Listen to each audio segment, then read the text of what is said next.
আল্লাহুম্মা হ্যাঁ জবান খুলে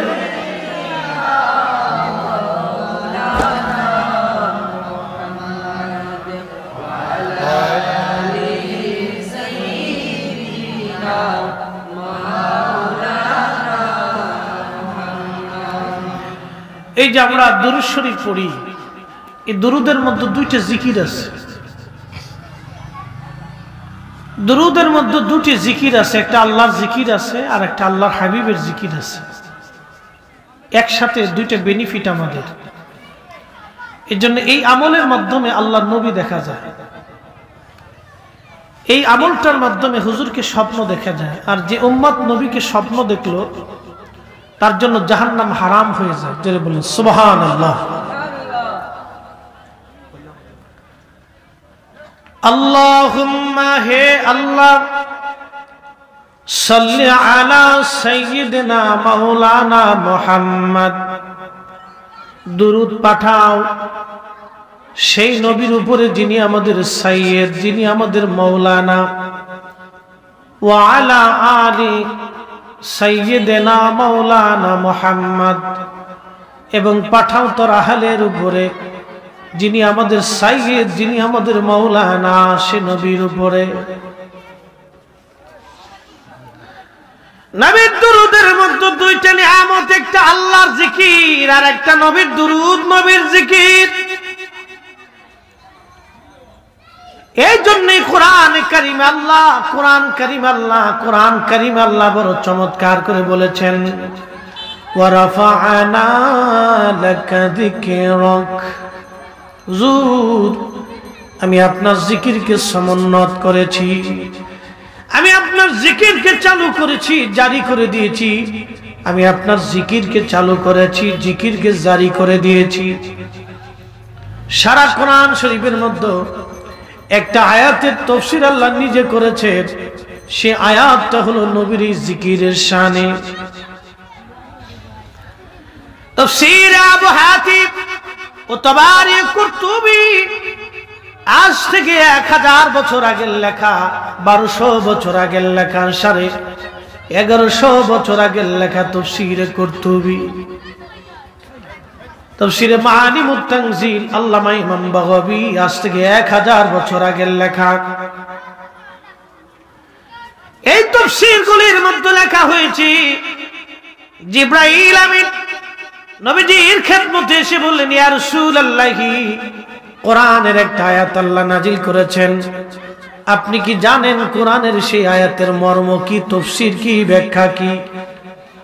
আমার নবী সুন্দর জবাব দিয়ে বললেন, জিবরাইল, আল্লাহু আলাম, আল্লাহ ভালো জানে। জিবরাইল ডেকে বলে, ইয়া রাসূলুল্লাহি, মালিক কোরআন নাজিল করেছেন, ওই মালিক আবার তাফসীর করে আমাকে পাঠিয়েছেন। হুজুর শুনে রাখেন, ওয়ারাফা'না লাকা যিকরাক, আপনার জিকির আল্লাহ সমুন্নত করেছেন। তাফসীর হলো, ইযা যুকিরতু যুকিরতা মাই, যখনই আল্লাহর জিকির হবে তখনই আপনি নবীর জিকির আদায় হবে। একবার জোরে বলা যাবে কি সুবহানাল্লাহ। আপনি নবীর জিকির যেখানে, আল্লাহর জিকির যেখানে, আপনি নবীর জিকির সেইখানে।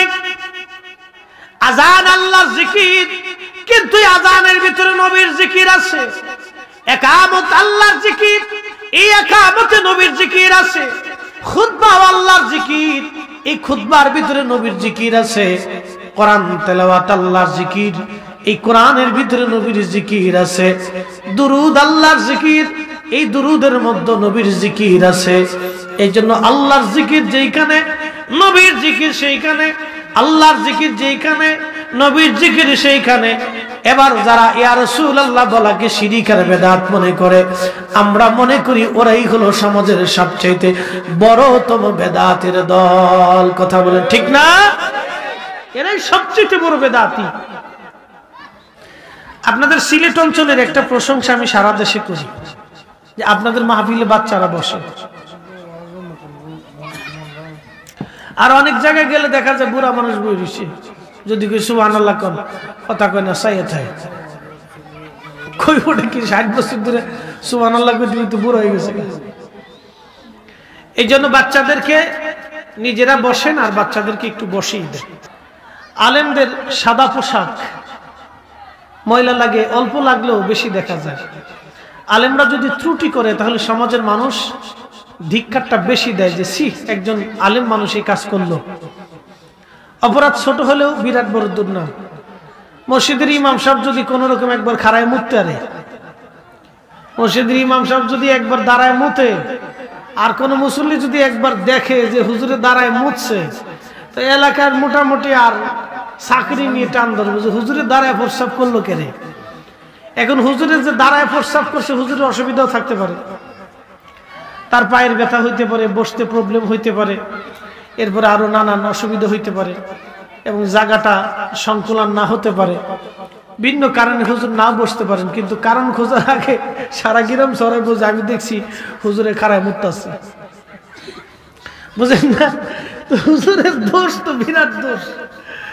আল্লাহ দোষের কোনো শেষ নাই।